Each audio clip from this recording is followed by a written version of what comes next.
Hey there, Insole 10, shooting a video for the hand model Kotobukiya white version of the right hand. I do have the prime gray color also for the right hand. The left hand's version are going to be available for pre-order right now.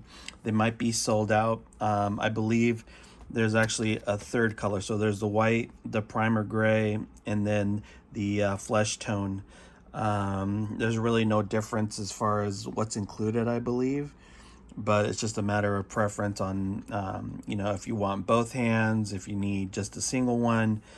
And so this is like a one-on-one scale of what it is. It's about, I'm trying to remember what I paid, but it was over $100 and maybe $20 US.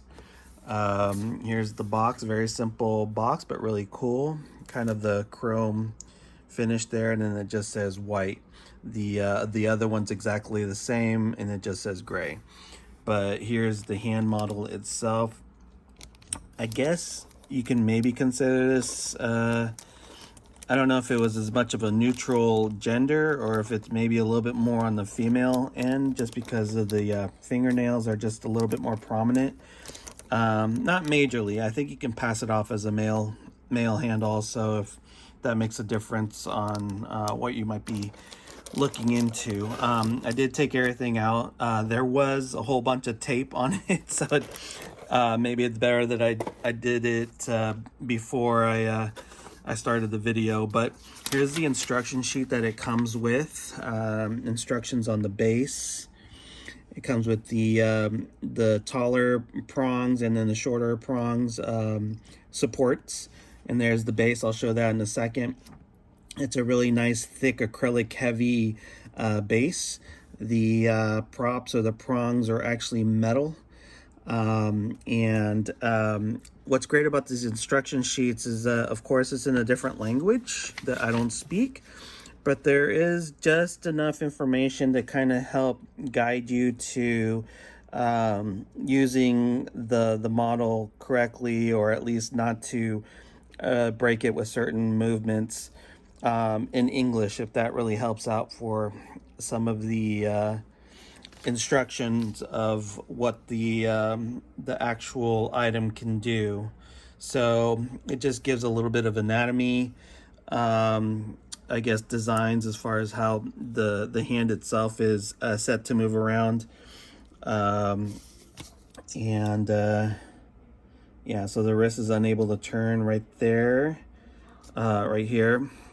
This is the bottom side, and I'll show in a second, of the hand. So you can kind of see how it's propped into the little ports, and there's a whole bunch of ports around the what you would consider like the wrist. And it's up to your discretion as far as how you want to place the prongs inside the hands and how you want to display it. So it can be upright just like that. If it's sitting on your desk, it can be turned to the side. There is a option, which I think is about like $10 or $12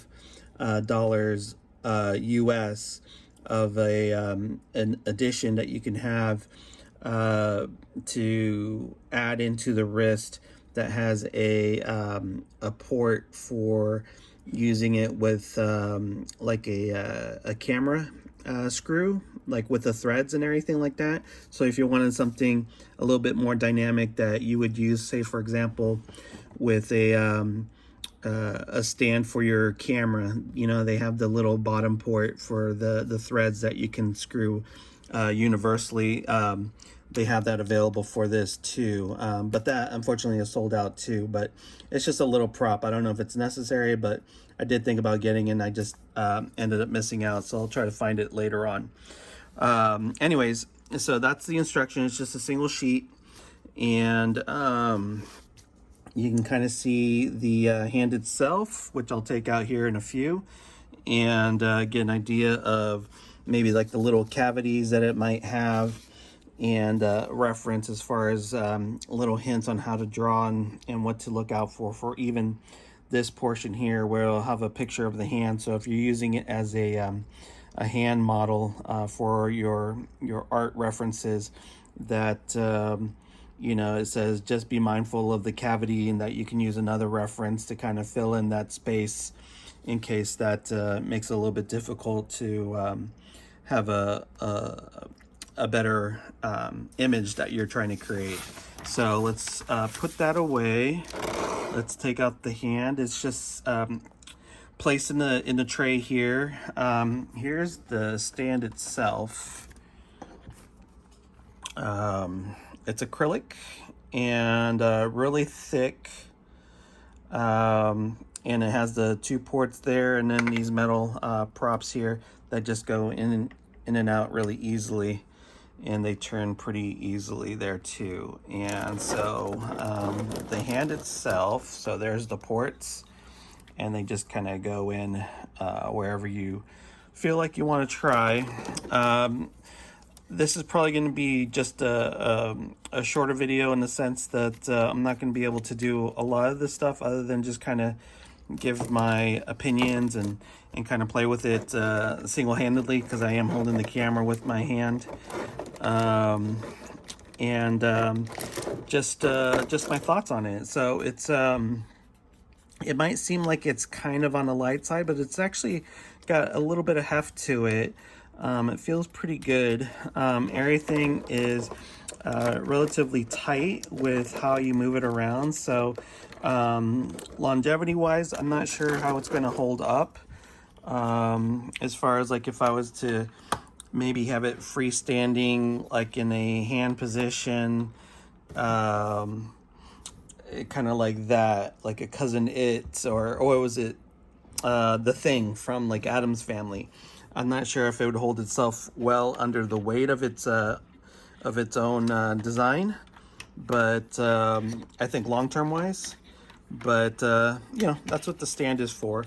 But as far as like how it moves around, yeah, it's got a nice fluidity to it. I would say, you know, the hands, they're a pretty good scale. It's a 1:1 scale. I would say it's maybe about the size of an adult small medium, if you were to reference it with like gloves, I guess. The detail, there's fingernails on there.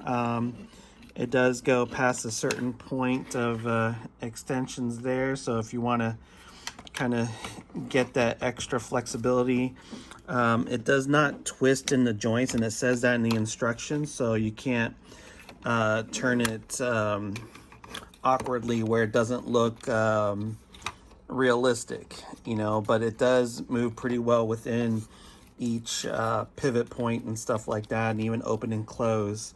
So it's just a really cool thing to have available. I'm not an artist per se. I'm not a stop motion person, but I am a person that appreciates articulation and just something that's a little bit different that is available there in the collecting toy community, which I'm a part of.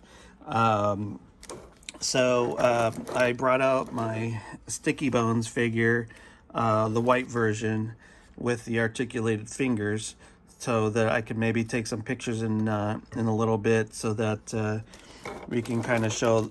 Actually, one of the reasons why I ended up buying the white one was to go with this particular figure, so I think it'd be really neat photo ops. The pewter gray one I am going to use actually with these type of figures, which is the Figure Arts, and they tend to be in the neutral gray coloring, and I'll open these up and do a review on these pretty soon. So I'll have about maybe like 2 or 3 videos up here in the next week or so for content, and I really appreciate the views. And yeah, so I just kind of want to give my opinion, show this. There's a couple videos out there of other people doing more thorough reviews, but I just kind of want to show one of the things that I got. And if there's any questions on anything, just let me know in the comments or anything, and hopefully I'll get the pictures out here pretty soon of this really neat really neat item. So yeah, it moves really well. Like I said, it's just a matter of what your creativity is. If it's any kind of stop motion, if it's hand models, if it's toy photography, if it's drawing references and stuff like that. There's a lot of really cool plans on what you can do. Here's a fist. So yeah, I mean, I'm just doing this just with one hand, and it moves pretty smoothly. So all right, well, thanks for watching. I'll talk to you soon. Bye.